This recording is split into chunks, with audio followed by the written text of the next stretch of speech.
Oh, dito tayo, nakastambay na tayo dito kabedo sa opisina ng itirahin natin kaya kasi pag umalis pa ako, medyo mabibitin tayo sa oras. So maaga tayo ngayon dito. 6:30 usapan namin pero parang mag-alas 6 pa lang siguro. Hindi dito na tayo. Diba? Pag-usapan pala natin kabedo yung trust rating ng Pangulo natin at saka Vice President. Diba? Ang trust rating ng presidente natin sumadsad ng todo, no? 27% negative. Grabe talaga pagsadsad. Samantala si BP Sara nga tinutugis palagi ng mga buhaya, tumataas yung rating. Diba?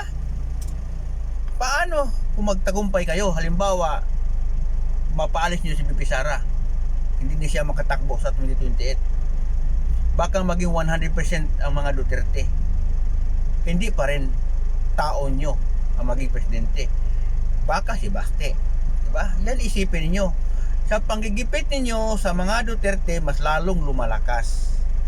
Kung gumawa pa lang kayo ng tama, hindi kayo habol ng habol sa mga Duterte, hindi sana magaganyan. Diba?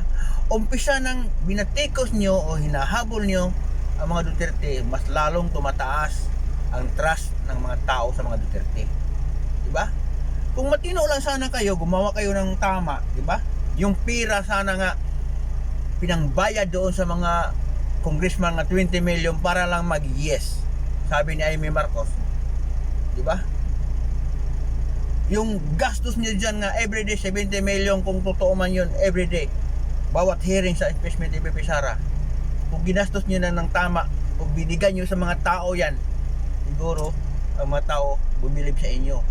Tapos ang flood control, ituloy nyo ang investigasyon, parusahan yung mga magnanakaw na yan para bumilib ang tao nyo. Pero sa ginawa nyo, dinidiin nyo ang mga Duterte, ang vice presidente natin, pati yung mga kaalyado nila kagaya ni Marcolita at iba pa nga pinakulong nyo, mas lalong humasadsad kayo. Diba? Mas lalong lumalakas ang grupo ni BP Sara. Mas lalong dumadami ang kumakampi kay BP Sara. Ang dahilan yan, dahil sa pag-atake nyo kay BP Sara.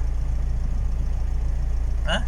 Umpisa nung pinakulong nyo si dating President Rodrigo Duterte, diba? Pinadala nyo sa dahig. Diba ang rating ni BP Sara tumaas ng tumaas?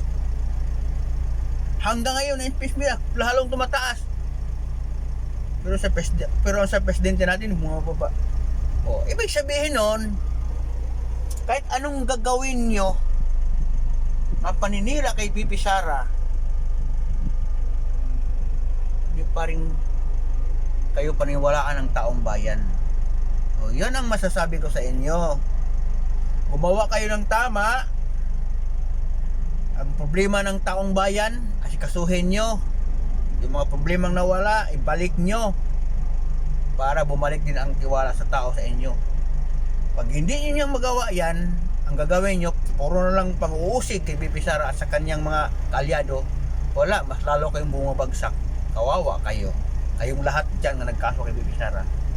Pagdating ng panahon, iwan ko kung saan kayo pupulutin.